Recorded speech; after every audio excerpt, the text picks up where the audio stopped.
this video, I'm going to look at Amber Heard's testimony, not so much all of the details in it, but more at how people are reacting to it. Everyone's aware that Amber Heard and Johnny Depp are both actors.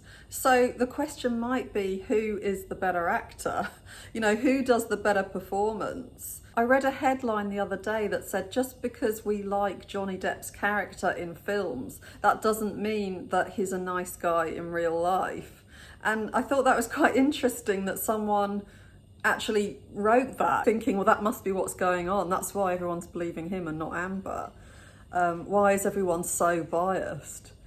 And I'm one of those people who finds it really, really hard to believe the things she says. I think some of the things she says are true and that they really did happen, but there's something stopping me from buying into the rest of it, into the most important parts, the parts where she talks about how Johnny Depp abused her. Why? Why do I have such a struggle with this? And why do so many of us? Why does Amber Heard's testimony feel so deceptive? Before Amber started her testimony, we heard from a psychologist speaking for her, telling us about how she really was abused. And I'm going to talk about that in another video. I'm not a body language expert, but I do work with people who've experienced domestic abuse. So these are people I come into contact with all the time in my work. I would expect her to look maybe afraid at how the other psychologists saw her if it was so far from the truth, afraid that no one's going to believe her. Something I want to add in here is that the clients I see are used to being invisible. So they're used to being ignored or dismissed by their partners, or by a narcissistic parent, or most often by both. And that's because this other person will have been focusing on themselves only. And as a result, they tend to see themselves through their abuser's eyes. What I find people struggle with the most when they've come out of an abusive relationship is trying to take their feelings and their thoughts and their experiences seriously.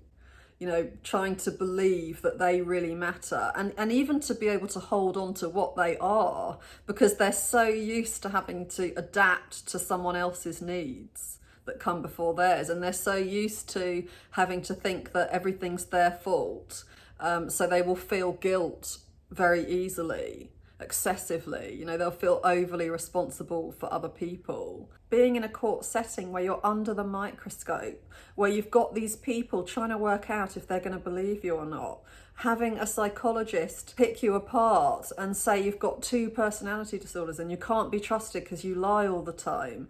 You know, these are things that would be a domestic abuse survivor's worst nightmare. They would, I would expect those experiences to bring up experiences from the past and to make them feel anxious. There's so much more to it than who gets hit. That's why I found one psychologist so irritating when she was talking about how men are stronger than women and all this stuff about domestic violence, you know, how it being really relevant what your physical size is and all of the rest of it. All that really, you know, unless you have a life-threatening injury or at least, or a debilitating one or something, you know, the main issue with domestic violence is the emotional impact on the person. So it doesn't matter if you're strong or weak physically, you're still going to have there's going to be a big emotional impact of somebody violating you in that way. When they're most affected by the abuse, when they're most upset about it and in bits about it, is when they're most confused about whether everything was their fault or the other person's fault, and how they fit into what happened to them, what part they played. You know, they're really confused about the other person. Isn't this person a really caring person? Because sometimes they were caring. Or is this person my enemy? There must be something terribly wrong with me. There must, you know, it must be my fault.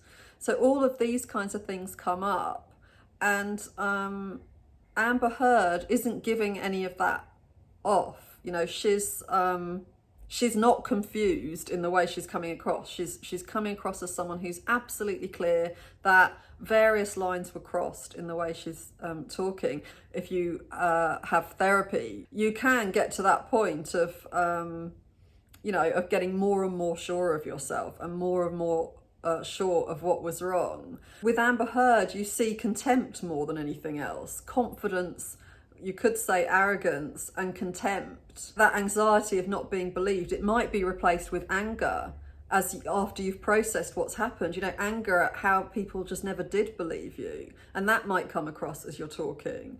I guess I'm a bit confused about what stage she would be at in the process of recovering from abuse. If they're still feeling helpless when they think about the abuse, and if they're still seeing themselves through the abuser's eyes, I will ask them, tell me one thing after the other that this person's done.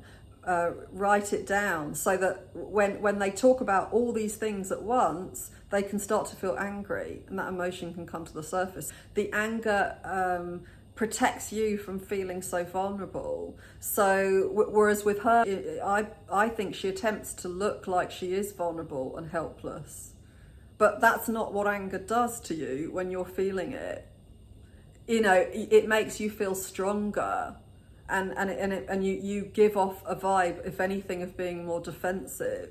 Seeing my breath on the windshield, on the glass of the window of the door, just seeing my breath and trying to will myself to have the strength to know what I should do in this moment, because I was heartbroken. This reminds me more of something you'd see on a crime series, that the victim would be showing all of this pain and disgust and anger and trauma, because that's the most dramatic thing to show the audience and the most compelling, for us to want to keep following the storyline. With some people, it's hard to feel emotional, even if they're displaying emotional behaviour. We sense that they don't really care.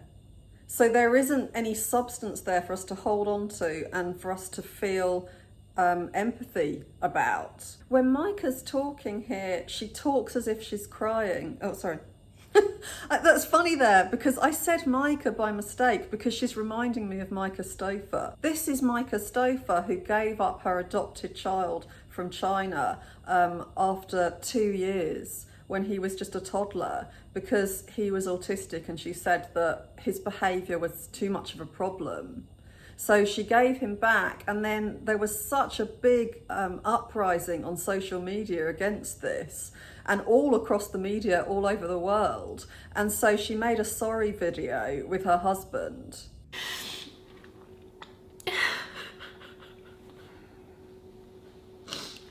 And it's just been a really hard place to be in. She was speaking as if she was crying, but there were no tears coming out. And the same thing is happening with Amber Heard. He was the love of my life. And he was. He was. But he was also this other thing. The way she says thing, but without any tears. But he was also this other thing. That doesn't work. There's a body language expert who gave an answer, and I thought, that's what it is. That's why this doesn't make sense. Because she explained how tears and mucus in the mouth are linked. So if you don't have tears, you don't have mucus.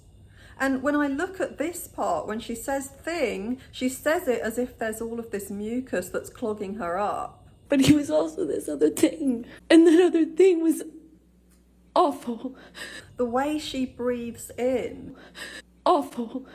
That's what you do when you're struggling a bit to breathe because of all the mucus.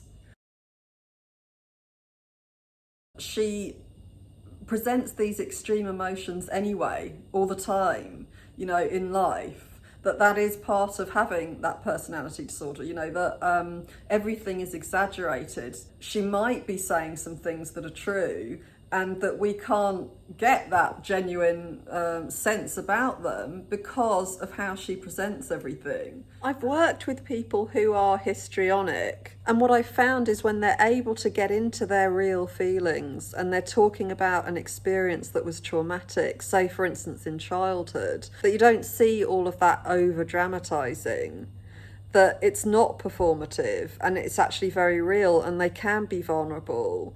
And I don't see that in Amber Heard. I'm going to continue looking at this in the next video. So if you haven't subscribed, please subscribe and please hit the notification bell so that you know when I'm putting a video up, and I'll see you then.